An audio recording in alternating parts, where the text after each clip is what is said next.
Yo, this list is gonna be epic. I'm gonna pwn all you other movie reviewers.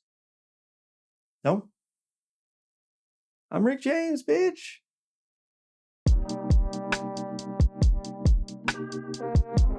I can say this was the first year I really dug into cinema. So 2005 has a special place in my heart. It's seen as kind of a bad movie year, but I'm here to say that if you dig hard enough, there are plenty of indie and international films that make this a terrific year. It was the year Harry Potter and the Goblet of Fire and Revenge of the Sith tore up the box office, and the year The Terrible Crash won Best Picture, beating four more worthy nominees. And though I saw a number of films in that year, there were quite a few I needed to catch up with. I caught up with a few cult classics like the lesbian spy movie Debs, and the superhero kids flick Sky High. I caught up with some cool underrated movies like Lords of Dogtown with one of Heath Ledger's best performances, and Gus Van Sant's Last Days, but also some also-rans from auteurs of the day, Where the Truth Lies from Adam Goyan, and the Bad News Bears remake from Richard Linklater. Paolo Sorrentino's The Consequence of Love, Jack Audiard's The Beat That My Heart Skipped, one of Luca Guadagnino's first films, the terrible Melissa P., and Ingmar Bergman's last film, Saraband. I also caught up with two Johnny Toe movies, Throwdown and PTU. But the best movies I caught up with were Neil Jordan's Breakfast on Pluto, with a young Cillian Murphy, and especially Chinese auteur Jia Zhangqi's The World. With this year having such a special place in my heart, I have a lot of honorable mentions. I talked about these in my King Kong flashback episode, but Peter Jackson's King Kong, The 40-Year-Old Virgin, and especially Christopher Nolan's Batman Begins. On the indie side, there were excellent comedies too. Junebug, which gave Amy Adams her first Oscar nomination, The Squid and the Whale from Noah Baumbach. There's also the 6-hour Italian movie / maybe it's also a miniseries, The Best of Youth. And there were some excellent prestige films that I have a soft spot for, including Capote, Syriana, and Werner Herzog's excellent documentary Grizzly Man. But the two that just barely made the top 10 were Jia Zhangqi's The World, which I mentioned, and Wong Kar-wai's 2046. His follow-up to the classic In the Mood for Love. I adore all of these films, but sadly, they just didn't make the cut. What did? We're in the top 10. At number 10, we have a film that's even more relevant now than when it came out 20 years ago. It's Steven Spielberg's Munich. I was a little worried about revisiting this one, but Spielberg is too nuanced a filmmaker to let this one go to the dustbin of history. Because even though Munich follows the aftermath of the 1972 Olympic massacre, where Palestinian terrorists killed 11 Israeli hostages, Spielberg's thriller is about what happens to a nation when it loses its soul to vengeance. The cast is terrific, including Eric Bana, Daniel Craig, and Ciarán Hinds, but it's Spielberg's bravura filmmaking in showing the suspenseful and deadly assassination attempts that these men pull off. But this is not a piece of jingoism. It questions Israel's actions in the wake of this terror attack and shows the accumulation of trauma that it puts on these soldiers. It's one of Spielberg's thorniest films and one of his most audacious. He's turning the lens back on himself, his Jewish identity, and the idea of the homeland. And for taking such a nuanced approach 20 years ago, Spielberg's Munich is number 10. Number 9 is another film about vengeance. But this theme is actually hidden within the film. Number 9 is Michael Haneke's Hidden, or Caché for the French title. This is a slow burn thriller that has lost none of its edge 20 years later. Haneke, ever the enfant terrible, puts the French bourgeoisie under the microscope, this time with a couple played by Daniel Auteuil and Juliette Binoche. They've begun receiving mysterious videotapes that show surveillance of their house. But what seems just like a harmless prank soon unravels a web that goes back to the husband's past, to France's history with Algeria, and to class warfare between the French elite and immigrants. Haneke's measured pace and investigation of spaces pays off to chilling effect, including one scene that still has one of the most shocking things I've ever seen in a movie. Those seeking definitive answers will come away grasping at smoke, but those seeking a true thriller that gets under your skin in unexpected ways will enjoy Caché. It's number 9. If Caché dealt with the bourgeoisie, then my number 8 deals with the destitute. It's Keane.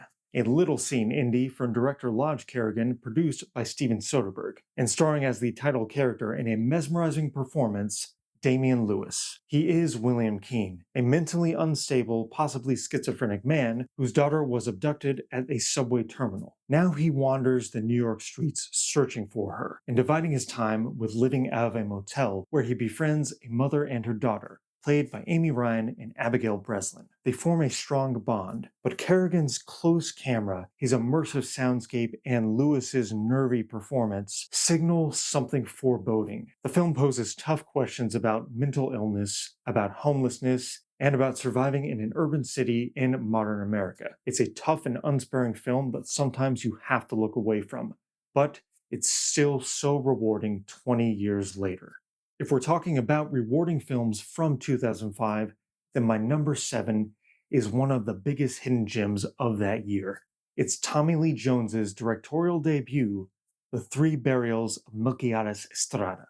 Jones won Best Actor at Cannes for this film. Maybe he should have won Best Director, because his gentle but firm touch about the story of a white rancher avenging the murder of his Mexican friend by a Border Patrol agent shows that Jones is a natural-born filmmaker. This is a quiet film, but also a mythic journey of sorts, with Jones as this rancher slowly kind of maybe losing his mind as he abducts the patrolman, played by Barry Pepper, and drags him along to Mexico to bury his friend. This is a true contemporary western that harkens back to some of Sam Peckinpah's films. It's got a great scope, great photography, exceptional performances, and a memorable score from Marco Beltrami. If you've never had the pleasure of seeing this film from Tommy Lee Jones, I urge you to see it. My number 6 also deals with myth, but in not the way you would expect. It's Apichatpong Weerasethakul's Tropical Malady. From here on out, I'll just refer to him as he refers to himself, Joe. At first glance, this is just a simple queer love story set in Thailand, about two men who bond over shared passions. Joe is known for his languid pacing that lulls you into almost a hypnotic state. But then the film makes a giant pivot in its second half, and it takes on an actual mythic quality, where now one of the men is trapped in the jungle from what appears to be a tiger that might be the reincarnation of his lover. Yes, Joe combines fantasy, romance, and the most trance-like filmmaking of the 21st century to create a wholly singular film experience. This is a film where you turn the lights off and you just let it overtake you. It's the best kind of fever dream hallucination of a film, and it is number 6. We're in the top 5. And my number 5 is another incredible experience from Asia. It's Bong Joon-ho's Memories of Murder. Now, this film was released in 2003 in Korea, but we didn't get it in the States until 2005. If you've never seen this film, it's very reminiscent of David Fincher's Zodiac. It's set in 80s South Korea, where a serial rapist and murderer of young women is terrorizing the countryside. Two detectives with opposite methods join forces try to catch him. This is the film that put Bong Joon-ho on everyone's radar. His mix of comedy, genre, and suspense proved that he would become one of the best filmmakers in the entire world. Ultimately, this is a film of what it's like for a town to be gripped by fear, but it's also about the obsession of wanting to know and the reality that sometimes we don't always get all the answers. It was his first collaboration with Song Kang-ho, and the two of them provide one of the best final shots maybe in cinema history.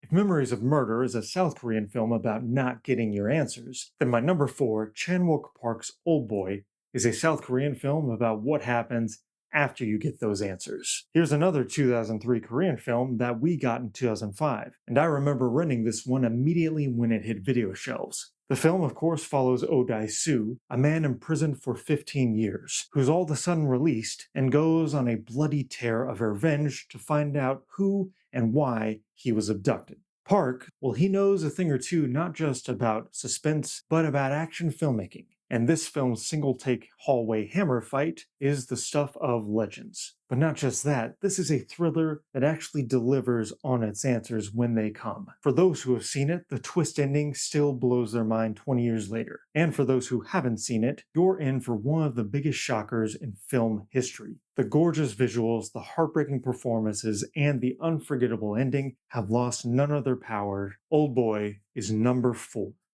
And if we're talking powerful films, there's maybe none other than my number three.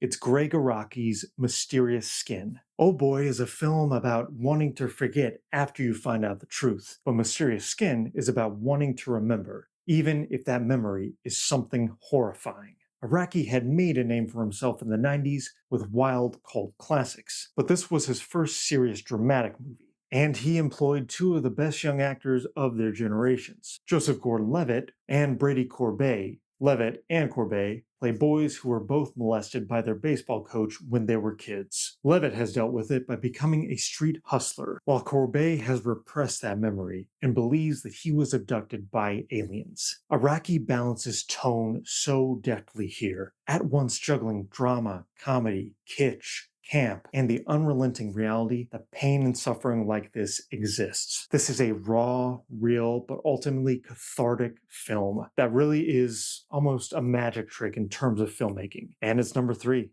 Mysterious Skin is an empathetic portrait of queer identity from a queer director. But my number two is a legendary story about queer identity from a legendary director. It's Ong Lee's Brokeback Mountain. I've already talked about this film and how it should have won Best Picture, but what more can be said about such a beautiful, haunting, and melancholic love story as this? The late Heath Ledger gave maybe the best performance of 2005, but right behind him was Jake Gyllenhaal in this quietly aching but doomed romance about two cowboys who fall in love with each other. From the cinematography to the plaintive score to the many great supporting performances, Brokeback Mountain looks nothing short of a true classic 20 years later. It'll break your heart all over again, and it's number two. But as iconic as Brokeback Mountain is, it is not the most immortal film of 2005. That belongs to Terrence Malick's The New World. This might just be one of the most underrated films ever made.